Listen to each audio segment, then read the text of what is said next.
right, so this is the third module. So this is where all the memorization is going to occur, and this stuff is important to memorize. It just lets you get along with the vocabulary that people will be using and understanding what they're talking about. Oftentimes, you'll take a chemistry course, and someone will throw these terms around a lot to try to impose their dominance over you. So you should know all these things. All right. So these are called functional groups. Functional groups are just things that happen on these carbon chains that we were talking about, these skeletons. You'll start seeing these functional groups show up. And a lot of them have meaning as to the properties of the chemical. Again, if you go back to the skeletal structures and you look at what the vitamins were and what the antibiotics were, they'll have a lot of these functional groups there. So, yeah, basically, uh, all these functional groups bring with them certain properties and behaviors. And so it's important to recognize where they are and recognize some of their behaviors. And basically, with these behaviors, we're going to be looking at the intermolecular forces this time around. There's other behaviors, but that's probably one of the more important ones. So the first of these is an alcohol group. An alcohol is any time an oxygen is connected to a hydrogen, that's considered an alcohol group. You'll see here in sugar, there's a lot of alcohol groups. Okay. So alcohol is the first of these. Ethanol, which is drinking alcohol, has an alcohol group on it, which is what differs it from ethane. So here's everything that I've asked you to memorize. These little things here are telling you what type of intermolecular forces there are. I did not put those on my Quizlet. We'll talk about that here in this unit right here. So the 1D means dispersion. Remember, everything has dispersion. So basically, that's almost like a non-starter. The ones you really need to know are when is it dipole and when is it hydrogen bonding. So, and remember, hydrogen bonding is H to an O, H to an N, and H to an F. Well, here's the beauty of this. HF means everything's already filled up. F needs one, hydrogen needs one. So that doesn't even happen in organic structures. So the only ones you really need to know is when H is bonded directly to an O or an N and has hydrogen bonding. If it doesn't have this and it has any other atom of interest, chances are it's dipole-dipole. If it's just these boring chainy things, then it's just dispersion. So let's get into that a little bit more here, get into what all these are. But these are already on your Quizlet, so and we'll just talk into them. So the first one is an alcohol. This R basically means some carbon chain. So it could just be one, could be just like this. This is an alcohol, that's methane. It could be a long carbon chain with an OH at the end. Okay, so that would be 1, 2, 3, 4, 5. That would be hexanol, an alcohol with 6 carbons. So, and just like we were talking about with the, OH is often how it's written. So this R, first of all, yeah. So just to cover up, this R means some carbon chain of some form. So it could be even this, okay, where there's a carbon here, here, here, and here. There's 4 carbons. All right. So alcohol is any carbon chain connected with an OH. We'll always show that OH prominently. And like we talked about with the CH3s, you can draw this in either order, right? Sometimes it's drawn with the H first and the O second, and sometimes it's drawn with the O first and the H second. When you see an O and an H together, that's an alcohol. When you see an O and an H together, that's hydrogen bonding. Okay? So ethers are similar. Only difference here is now there'll be a carbon, oxygen, carbon. Okay, so those R's are on both sides of that oxygen. So it's just going to be an oxygen bringing together 2 carbons. That's called an ether. So diethyl ether, which is drawn here, used to be used as a way to put people to sleep before surgeries back in the Civil War and such. So it's pretty safe. Anyway, the point here is it has this carbon oxygen carbon bond, and that's any ether would have that. Yeah, I guess that's it. We get into thiols. Now, I hate that this is true, but the thigh means that a sulfur is involved. So start getting used to that. These will have dipole. Actually, these have dipole, right? Yeah. So this has dipole. Remember, oxygen is a fun one, right? It has 3.5 as its electronegativity. So when you see an oxygen, there's dipole, dipole. Thiols are going to have dipole, dipole. It's like an alcohol instead of an oxygen. It has a sulfur, basically, right? So alcohols are OHs, thiols are SHs. And here's the thing that makes garlic smell like garlic. It has a thiol. So yeah, sulfur tends to be stinky. That's what makes eggs smell. Garlic gets its odor apparently from a thiol. Onions get its odor from a thiol. So just remember SH with some carbon chain, right? Here's that R in this case. Here's the R in this case. It's just some carbon chain connected to it. That's what we mean by R. That's probably the hardest thing for you to memorize with all this, what that R means. So phenols, notice the R doesn't come here. Phenol means ol, sounds like alcohol. So it has an alcohol on it, but that alcohol needs to be connected to this phenyl group. Okay. So a phenyl group is a cyclohexyl, 6 carbons in a chain with these double bonds all around. Um, this is weakly acidic because it's able to lose that hydrogen. We can talk about that more. That's more deep organic. But again, there's dipole here. You got the OH. You actually have hydrogen bonding. So it's more than dipole. It's hydrogen bonding because you have the OH. But if you go back and look at those lists of vitamins and antibiotics, you'll see some of them have a phenol on them. And so it's an important functional group. Um, Aldehyde. Now, an aldehyde is going to be a C double bond O with an H. That's what the aldehyde is. And then on that other, because every carbon needs 4, this will either be another carbon chain, so represented by an R. It could be an H, that's formaldehyde. We talked about formaldehyde earlier. That's the stuff that they keep your biological samples that you dissect in to keep it fresh. So these are dipole dipole. So that hydrogen is not bonded directly to that oxygen. So it's not hydrogen bonding, but since there's an oxygen involved, we're going to call it dipole dipole. These are somewhat famous for their smells. Back in the day, people used to just identify these before we had all the instrumentations that we do now. They used to just determine these by smell and taste. Very brave scientists way back when. So the scent of cinnamon, cinnamaldehyde, benzaldehyde is what makes almonds smell like that. A ketone is very similar to an aldehyde, only now it's 2 carbons on that C double bond O. So you have that C double bond O, and then you'll have some carbon chain here and some other carbon chain there. Um, there wouldn't be an H bonded to the C double bond O. The C double bond O, by the way, is called a carbonyl. I don't guess he did that. So the carbonyl, as you can see, is important in each of these. One has an H and one doesn't, directly bonded to that carbon. So ketones, dipole, dipole, right? You have that oxygen, it's dipole, dipole. And here's an example, wintergreen is this thing that has a ketone in it. Acetone, if you ever use that to clean things like get your nail polish off, that is a ketone. All right, then there's just the phenyl group. So the phenyl group is much like the phenol group without the alcohol.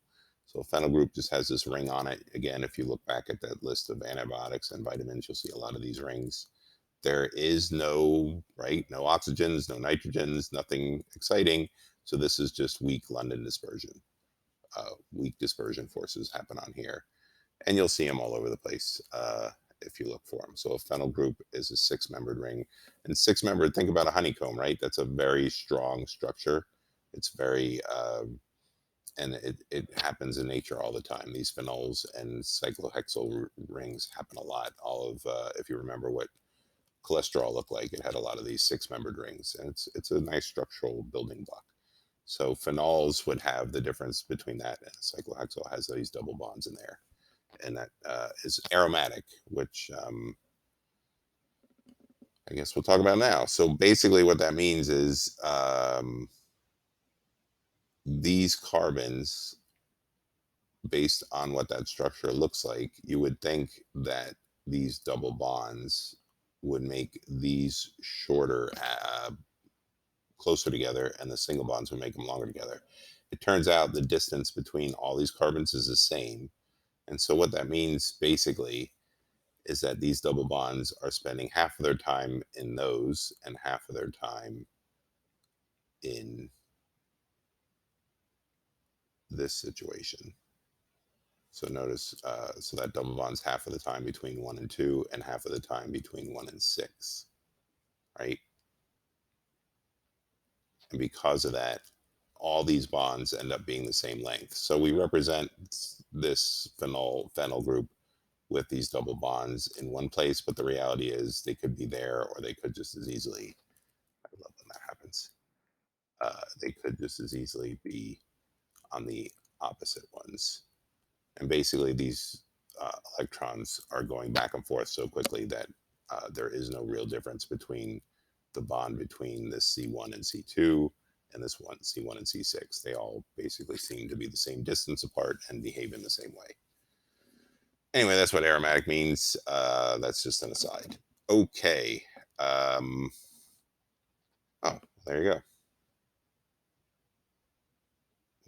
So this is what they pushed on me is things you needed to know for this class. Everything else I had. Um, okay, so there it is, more phenyl stuff. Okay, carboxylic acid. This is going to be important when we get into acids. Um, hydrogen bonding, right? Hydrogen bond, you got your O, and you have your dipole because it's got the carbonyl as well. So basically, that carbonyl connected to a chain, some chain of carbons, double bond O and OH. And the reason why this is acidic is this hydrogen likes to leave and become H plus. And we talked about how acids are when hydrogen starts acting like a metal.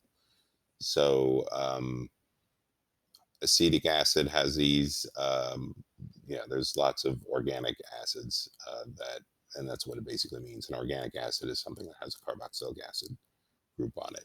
And the reason this likes to leave is because honestly, oxygen just wants its electrons. It doesn't really care about the hydrogen, so it can shove off the proton, and as long as it keeps its hydrogen, its electrons with the oxygen, it's happy. All right, so an ester group, very similar to a carboxylic acid group, except now we've replaced the H with an R group, so more carbon chains. So there's a whole bunch of carbon stuff, an oxygen, a carbonyl, and then a whole bunch of carbon stuff again. So those are the R's, remember? So here's your R group here, and here's your other R group there. So R connected to a C double bond OR. Again, we got this, we got oxygens, that means dipole. They're not directly bonded to hydrogen, so there's no hydrogen. And the fact that we drew something other than a CH means it's got something, not just the London. So a triglyceride fat molecule will have 3 of these ester functions on it. And again, if you go back and look at some of the structures that I had in the skeletal structures, you'll see this. So here are amines. The amine group has to have an N, and basically that's it. So NH2 connected to an R, that would be called a primary amine. If you have 2 R's, okay, nitrogen wants to make 3 bonds, so that would be the same as saying that there's some R group there, there's some R group there, and an H, that would be considered a secondary amine, and then a tertiary amine would have only R's and no H's on it. So just carbon chains everywhere. But every nitrogen wants to make 3 bonds. So either one has to be an R for amines. And then if you have 2 R's, 2 groups, and 1 H, that's called a secondary amine. If you have 3 R's and no H's, that's called a tertiary amine. All right. So once you see a nitrogen, basically that's amine. And because that nitrogen often will have a hydrogen, these often have hydrogen bonding forces. If not, like in this case, that would just be dipole. All right. So here's the difference between histamine. If your body's right with allergies this time of year, it has both a primary and a secondary and a tertiary. Right there, actually. Secondary amine in epinephrine or adrenaline, right? You see here some alcohol groups, so lots of hydrogen bonding on this molecule. All right, the amide. So again, here comes this carbonyl. That's the carbonyl group. It's going to have an R on one side and then a nitrogen with either H's So basically that amine connected to a carbonyl um, could be H with another R on it. And it could be, and then there's an R there. And the R's don't have to be the same, right? R is basically just like a variable group, and it could have two R's connected to it. So those are amides, or you can call them amides. I don't think anyone's going to get that upset. So primary would have the two hydrogens on it, secondary would have one hydrogen, and tertiary would have no hydrogens directly on that nitrogen. So these two would have hydrogen bonding forces. This one wouldn't. This would just have dipole. So those are amides. Here's some examples. Acetaminophen, right? So Tylenol has an amide in it, and aspartame is a sweetener that has an amide in it. And so basically, you're just going to be able to hopefully get to a point where you can just start seeing these things. Vanillin. So this is sort of the all-encompassing thing. Here's the structure of vanillin, the thing that makes vanilla smell. So I just said the word smell. Hopefully, you're seeing here that is an aldehyde right there, right? So it has an aldehyde as the group 3. What do we call this group here? This group 2. We call that, it's got that ring. So that's phen, and it's got an alcohol phenol. So that's a phenol. And then group 1, we have a carbon chain, right? A bunch of carbons here and more carbons here. 2 carbons connected to an O is an ether, right? So you got your ether group, you got your phenol group, and you got your aldehyde group all there in vanillin. All right, so let's look here. Here are some more structures of things.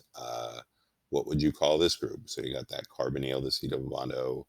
It's connected to an O that has another R group, a whole bunch of carbons. So it's not an H, so it's not a carboxylic acid, but you would call this an ester, right? And then 2, what is this group? This ring with all the lines going back and forth, that's a phenyl. Here you have a carbonyl with 2 R groups, right? This is one R group, that's another R group. So if you have a carbonyl with 2 R groups, that's a ketone. Here is your carbonyl with an OH. So that's a carboxylic acid. Here you have your oxygen connected to uh, 2 R groups. So that's an ether. Number 6, you have a triple bond. That's ine, right? Alkyne, double bond, alkene. And then here's a nitrogen with a whole bunch of things on there. There's no carbonyl here. So that's an amine. If it had a carbonyl, that would be an amide. Here again, carbonyl with just the H, that's an aldehyde. And then here is that carbonyl with the amine. So when you combine an amine with a carbonyl, that's an amide. All right, so um, there's your answers, and that is all memorization. So again, if we go back to the thing you're memorizing, basically dispersion, right? If there's nothing exciting, it's got dispersion. If there's ever an oxygen or a nitrogen, there's definitely dipole. And if that nitrogen or oxygen is bonded to a hydrogen, then it's hydrogen bonding. So there's hydrogen bonding, dipole, hydrogen bonding, hydrogen bonding. Nothing going on here, so that's just dispersion. Here's a sulfur, so that's dipole. Hydrogen bonding right there. No hydrogen bonding here, so it's just dipole.